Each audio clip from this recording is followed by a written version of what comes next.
பெருமழை வருகின்ற வரையிலும் இந்த உலகத்தின் பார்வையில் நோவா ஒரு பைத்தியக்காரனாகத்தான் இருந்தார்.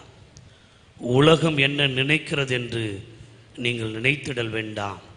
பிரசங்கிக்க வேண்டியதை பிரசங்கித்து விடு என்று இறைவன் நமக்கு வாக்களித்திருக்கிறார்.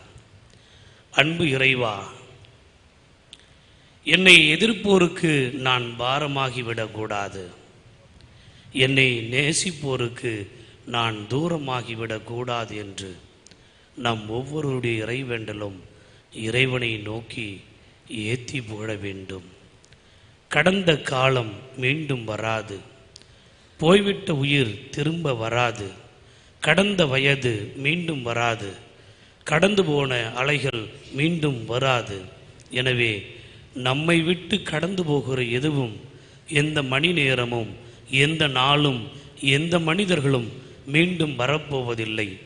எனவே வாழுகின்ற பொழுது வாழுகின்ற வாழ்க்கையின் அர்த்தத்தை, வாழ்நாளை, ஒவ்வொரு கணமும் ஒவ்வொரு நிமிடமும் நிம்மதியாக ஆண்டவரின் சன்னதியிலிருந்து பெற்றுக்கொள்ளக்கூடிய ஆசீர்வாதத்தோடு நீங்களும் நானும் வாழ வேண்டும் என்று இறைவன் விரும்புகிறார்.